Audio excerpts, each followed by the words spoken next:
Hello students, कैसे हैं आप सब। आज हम एक नया यूनिट स्टार्ट करने वाले हैं, दैट इज करंट इलेक्ट्रिसिटी। तो आज हम इस यूनिट का फर्स्ट चैप्टर करेंगे, that is electric current and resistance. ठीक है, तो चलिए स्टार्ट करते हैं। बेसिक से स्टार्ट करेंगे अपने फर्स्ट यूनिट से, दैट इज इलेक्ट्रोस्टैटिक से। चलते चलते हम इस चैप्टर में आएंगे। ओके, तो आपने इलेक्ट्रोस्टैटिक्स में पढ़ा है कि अगर हम किसी कंडक्टर को जिसका रेडियस r है, ठीक है, उसको मैं पॉजिटिव चार्ज अगर दे दूं, ठीक है, तो उसके पास एक पोटेंशियल जनरेट हो जाता है। लेट्स सपोज v, ठीक है, q चार्ज दिया है और पोटेंशियल जनरेट हो गया है v। पोटेंशियल का मतलब मैंने आपको समझाया हुआ है, that is energy in the sphere. ठीक है, जितना ज्यादा पोटेंशियल होगा इट मीन्स स्फीयर के ऊपर जो एनर्जी है वो उतनी ज्यादा स्फीयर के पास एनर्जी है। ठीक है, तो मैं मान लेता हूं मेरे पास एक और स्फीयर है जिसका r ही रेडियस है। ठीक है, बट इसके पास जो चार्ज है, ठीक है, इसके पास जो चार्ज की क्वांटिटी है वो q डैश है, और मैं मान लेता हूं q डैश जो है वो ग्रेटर देन q है। ठीक है, और इसका पोटेंशियल v डैश मान लेता हूं। ओके, तो पोटेंशियल आपको पता है कैसे निकालते हैं, that is q by 4 pi epsilon naught r। इसका क्या आएगा, q dash by 4 pi epsilon naught r। ठीक है, तो इससे पता चल रहा है मुझे कि v डैश जो है वो ग्रेटर देन v है। ठीक है, मतलब इस पे एनर्जी ज्यादा है, मींस हाई पोटेंशियल है। ठीक है, और ये क्या है, at low potential as compared to this one. ठीक है, तो इसे मैं A बोल देता हूं, इसे मैं B बोल देता हूं। ओके, तो अभी मैं अगर इसके बीच में, इन दोनों के बीच में एक वायर कनेक्ट कर दूं, ठीक है, तो क्या होगा, ये दोनों जो है वो अलग सिस्टम नहीं रहेंगे, ये एक ही सिस्टम बन जाएगा और ये अपनी एनर्जीज को बैलेंस करना चाहेंगे। इसके पास एनर्जी ज्यादा है, इसके पास कम है। ठीक है, तो ये अपनी कुछ एनर्जी इसको दे देगा ताकि एनर्जी जो है वो सेम हो जाए दोनों के पास। ठीक है, तो एनर्जी किस फॉर्म में देंगे, तो एनर्जी हमने बोला है कि एनर्जी को पोटेंशियल से रिप्रेजेंट करते हैं। ठीक है, आर सेम है दोनों में, फर्क क्या है, चार्ज का फर्क है। ठीक है, तो यहां से चार्ज जो है वो यहां ट्रांसफर होना शुरू होगा। ठीक है, तो कौन सा चार्ज ट्रांसफर होगा, यहाँ पे पॉजिटिव चार्ज है, तो पॉजिटिव चार्ज जो है वो इधर ट्रांसफर होना स्टार्ट हो जाएगा। कब तक ट्रांसफर होगा, जब तक पोटेंशियल सेम नहीं हो जाता। ठीक है, जब तक एनर्जी बैलेंस नहीं हो जाती तब तक ही चार्ज जो है वो ट्रांसफर होगा ना। ठीक है, तो यहां से हमें पता चला कि जब दो स्फीयर्स या दो पॉइंट्स के बीच में पोटेंशियल डिफरेंस होता है, ठीक है, तो चार्ज जो है या चार्जेस जो हैं वो मूव करने लगते हैं। ठीक है, तो इन्हीं चार्ज के मोशन को हम स्टडी करते हैं under the branch of physics called current electricity. ठीक है, तो चार्ज को रेस्ट पे हमने स्टडी किया था in the branch of electrostatics, charge को मोशन में हम स्टडी करेंगे in the branch of current electricity. ठीक है, यहां तक क्लियर है। अभी देखिए, अभी हमने कहा चार्ज मूव कर रहे हैं। ठीक है, तो हमारे पास चार्जेस जो हैं वो दो टाइप्स के होते हैं, that is positive and negative. ठीक है, तो हमें पता करना पड़ेगा कि पॉजिटिव चार्ज अगर यहां से यहां मूव करता है तो नेगेटिव चार्ज कहां से कहां मूव कर रहा है। ठीक है, अभी देखिए, अभी यहां पे एटम है, एटम आपको पता है न्यूट्रल है। ठीक है, उसके पास पॉजिटिव चार्ज भी है, नेगेटिव भी है। ठीक है, तो मैं मानता हूं कि वो टूट गया है पॉजिटिव और इलेक्ट्रॉन में। ठीक है, तो जब इलेक्ट्रॉन जो है वो इधर शिफ्ट हो जाएगा, ठीक है, तो इस पे पॉजिटिव चार्ज इंक्रीज हो जाएगा और इस पे जो है वो पॉजिटिव चार्ज डिक्रीज हो जाएगा, क्योंकि इलेक्ट्रॉन जो है इसके पॉजिटिव को न्यूट्रलाइज कर देगा। ठीक है, तो इलेक्ट्रॉन इधर जाए या पॉजिटिव चार्ज इधर आए, सेम थिंग। तो यहां से हमें पता चल रहा है कि पॉजिटिव चार्ज जो है वो कहां से कहां मूव कर रहा है? पॉजिटिव चार्ज मूव कर रहा है high potential to low potential, और नेगेटिव चार्ज मूव कर रहा है from low potential to high potential.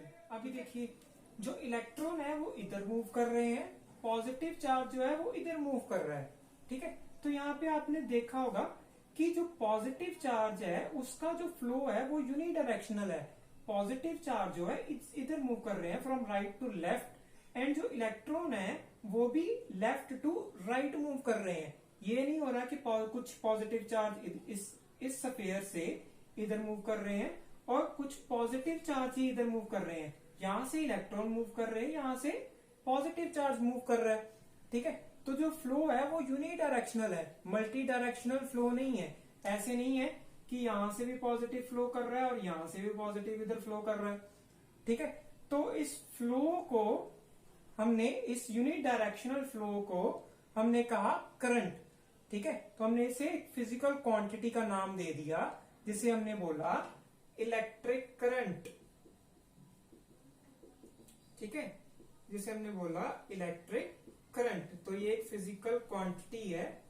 ठीक है, इलेक्ट्रिक करंट।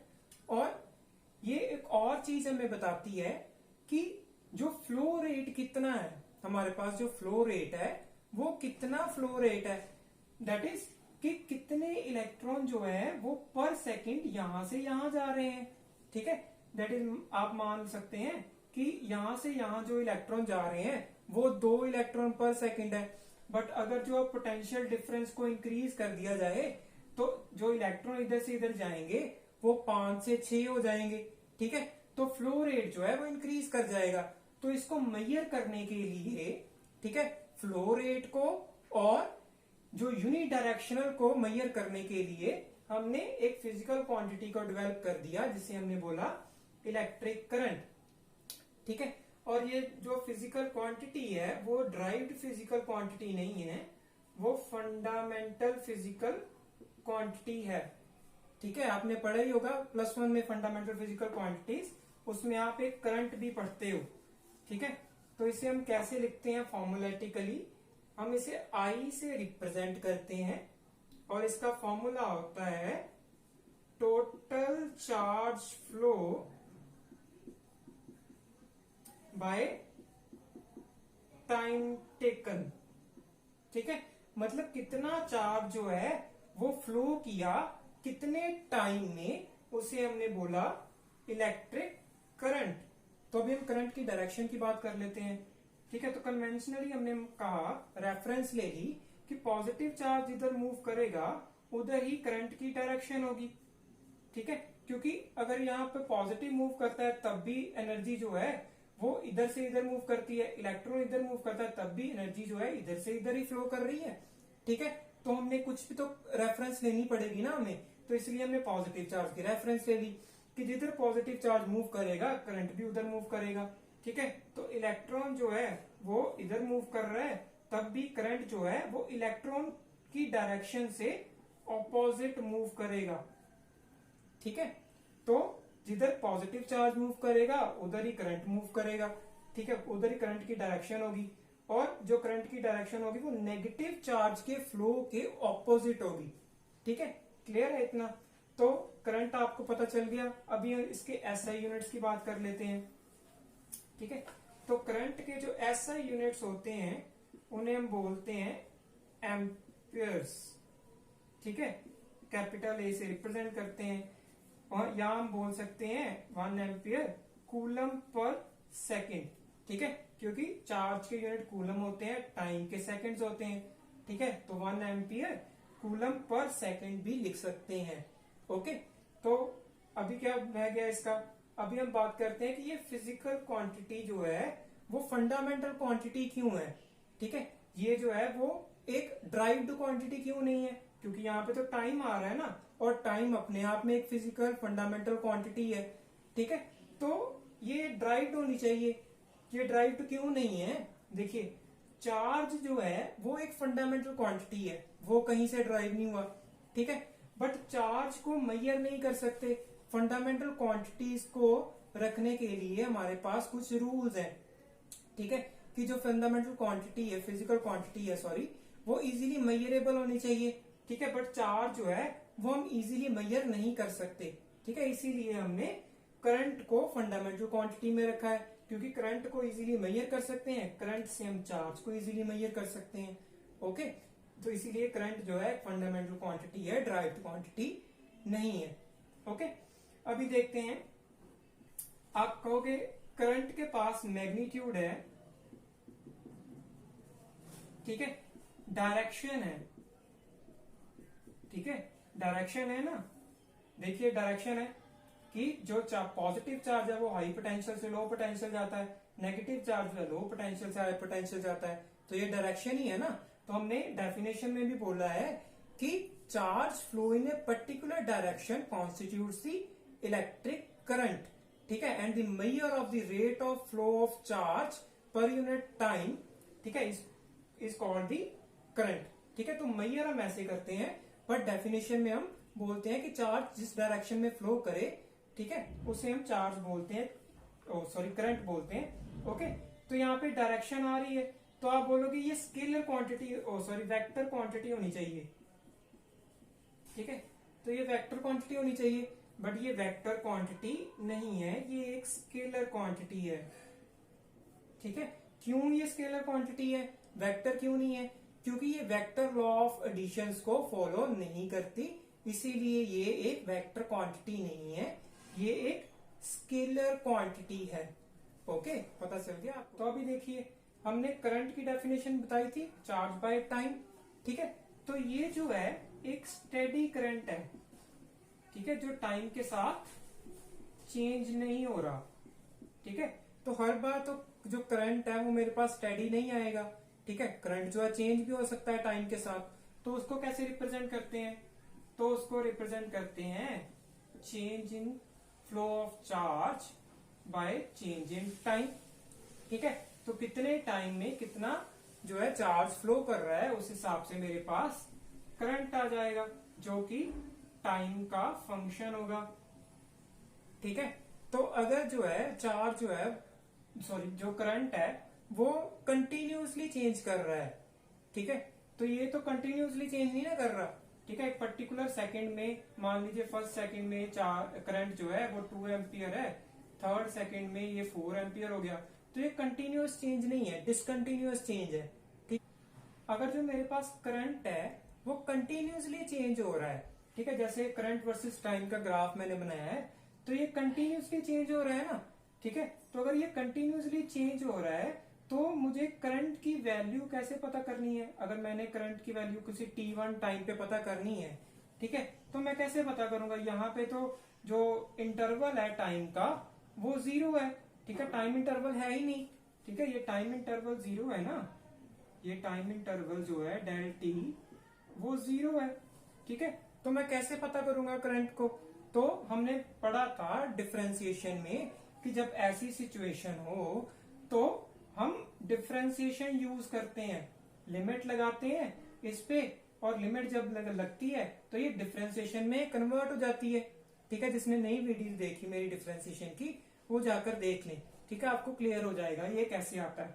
ओके, तो हम इंस्टेंटेनियस करंट निकाल रहे हैं। ठीक है, तो इस पॉइंट पे t1 टाइम पे हम इंस्टेंटेनियस करंट निकाल रहे हैं। ओके, तो डेरिवेटिव से हम इंस्टेंटेनियस करंट निकाल, तो हम करंट के बेसिस पे मटेरियल्स को 3 क्लासेस में डिवाइड करते हैं। ठीक है, जैसे हमने पहले डायग्राम बनाई थी ना, तो वायर लगाई थी बीच में। ठीक है, तो वो वायर किस मटेरियल की थी? तो कौन सा मटेरियल है जो एनर्जी को in the form of charge जो है वो अपने अंदर से फ्लो करने देता है।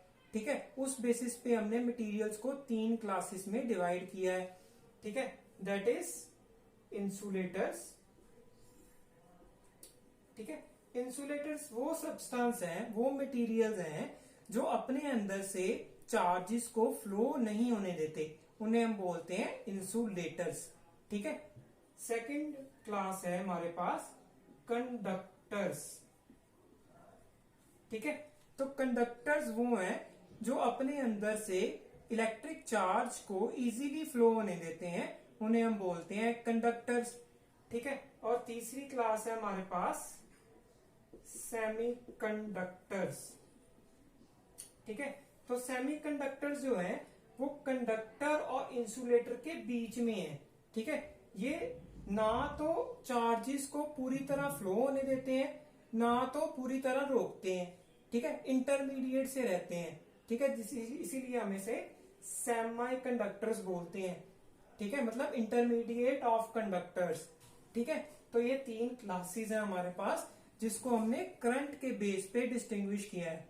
ओके, तो अगली वीडियो में हम यही डिस्कस करेंगे कि कंडक्टर से कैसे जो है वो चार्ज जो है फ्लो हो जाता है और इंसुलेटर से क्यों नहीं होता। ओके, तो इस वीडियो में आपको कोई भी क्वेरी है तो आप कमेंट सेक्शन में पूछ सकते हैं, और कोई सजेशन है वो भी आप मुझे कमेंट सेक्शन में दे सकते हैं। Thank you.